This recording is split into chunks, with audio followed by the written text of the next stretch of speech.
Hey guys, we're looking into our next unit, which is proving our parallelograms or our different polygons. So for this unit, again, it's very similar to what we were just doing. We're dealing with slope, and the only other thing we're going to be dealing with is our Pythagorean theorem. Okay? They're going to give us 4 points, and they're going to say, hey, determine what type of shape you're dealing with. Okay? At the bottom, and our quiz and our test are literally going to be like 2 to 3 questions. At the bottom, it's going to say, is it a parallelogram? Yes or no, explain why. Rectangle, rhombus, square, yes or no, and explain why. So this is just a quick example of how we would go through one of these problems from start to finish. Okay. The first thing we need to realize is A, B, C, D needs to go in that exact order. We talked about this the other day on one of your quizzes, or extensions. I gave you guys credit for it if you wrote them out of order.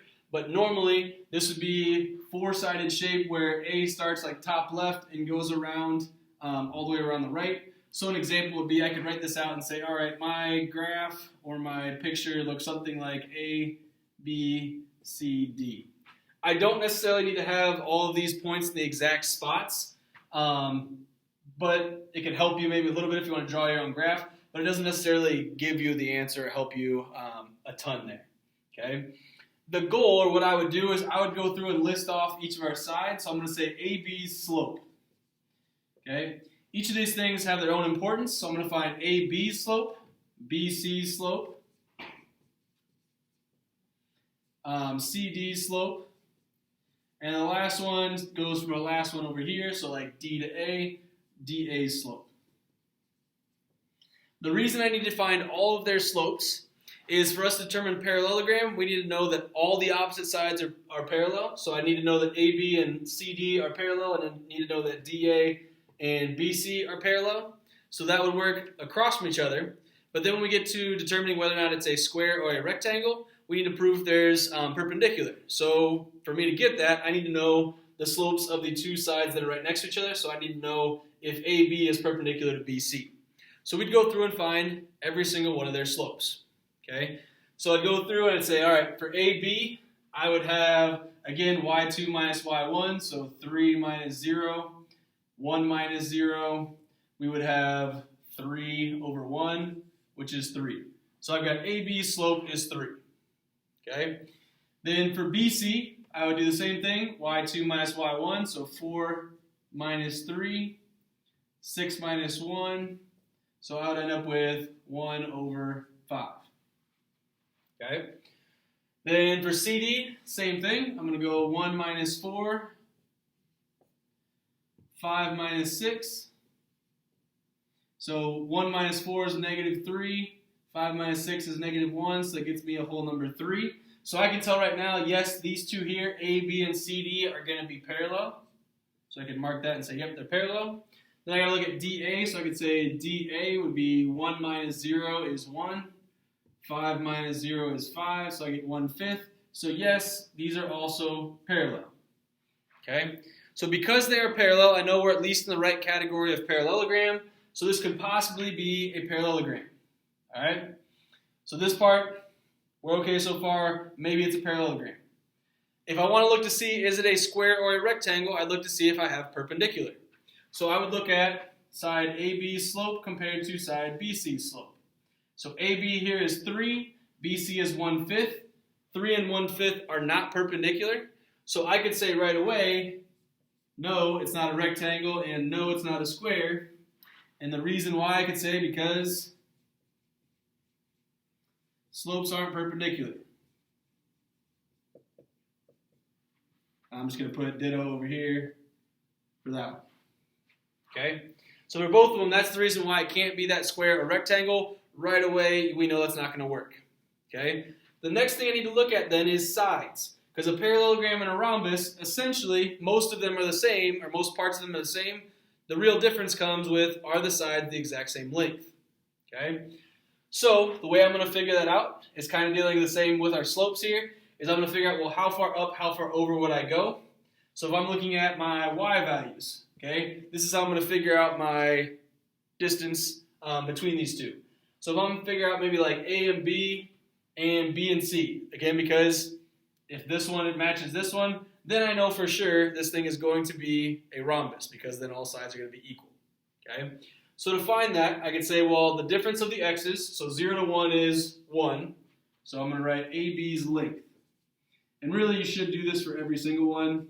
And I'll go through and show that as well, I guess, for this one too.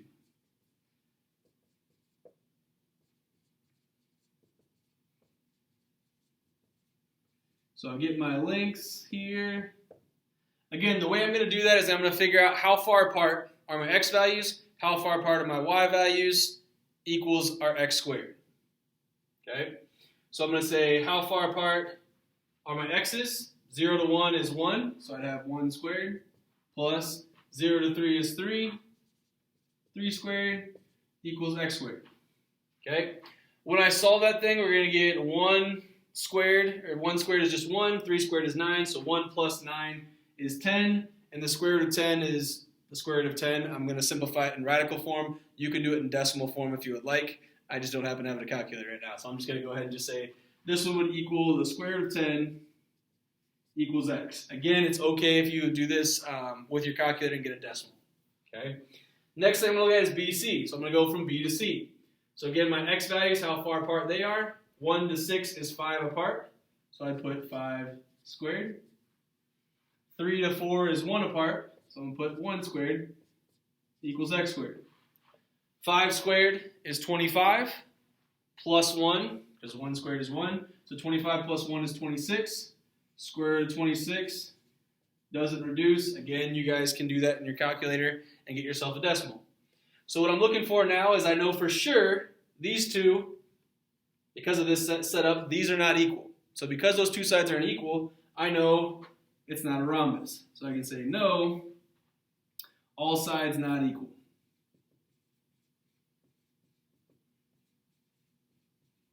When it says to show your work, this is the work that's going to show essentially me that you understand what's going on. You may want to put like no because slopes aren't perpendicular, and you can put like 3 and 1/5 so I know kind of which part you're talking about in parentheses so I know those are the slopes that prove they're not perpendicular. Okay? For a rhombus, I could say no, all sides not equal, and I could put square root of 10 and square root of 26. All right. So I know it's not these three. The only hope here is parallelogram. What I have to prove here for it to be a parallelogram, we already proved opposite sides are parallel. A parallelogram also says that opposite sides are equal. So I got to make sure that opposite sides are equal, that we at least have a parallelogram here. So I would figure out CD's length. So CD, again, how far apart are the x's? I don't care which direction. I just want to know how far apart. 6 to 5 is 1, so I have 1 squared. Plus 4 to 1 is 3 apart. So 3 squared, and without really even having to solve that, I can see these are the exact same numbers in the exact same spots. But if I solved it, we'd still get 10. So I'd have square root of 10 equals x. So these two are the same, our AB and our CD. So AB and CD are also the exact same length. DA's length, so our x values are 5 apart. My y values are 1 apart. Again, it's the exact same setup as what I had for BC. We get square root of 26 equals x. So then I also know that these pieces are congruent. Okay? You're essentially trying to prove using your slopes and using your distance formula, or essentially how far apart things are, to prove what shape we have. You will, or you may want to use your blue sheets for this just to make sure that you're proving each of those pieces correct. But those are kind of the main things you're looking for. Rectangles and squares, you're going to look to see are they perpendicular. If our slopes are perpendicular, it could be a rectangle and square, and then you got to figure out their side lengths to get there. Again, our side lengths, each of these, what I was doing was how far apart your x's are, squared, how far apart your y's are, squared, equals x squared. That will get you your distance. Okay? So for this one, I will be able to say, yes, it's a parallelogram. Y, opposite sides, congruent. And I could put in here my opposite sides were square root of 10 and square root of 26. And then I could put opposite sides parallel. And I could then show here again was 3 and 1/5. Okay. Again, just showing those numbers show me that you understand which ones are lengths, which ones are slopes. That way it kind of lets me know that you understand kind of where these things are coming from. Okay. This is kind of what I mean by a proof. It's not a 2-column proof by any means. It's just showing our slopes, showing our lengths to prove that we actually have the shape that we actually have. Okay? Again, let me know if you got any questions on this. After you're done watching this video, you should go ahead and give this a try. So in Canvas, there's another problem right after this that says try this one. So give that one a go and see what we can do. Otherwise, see you guys on Monday.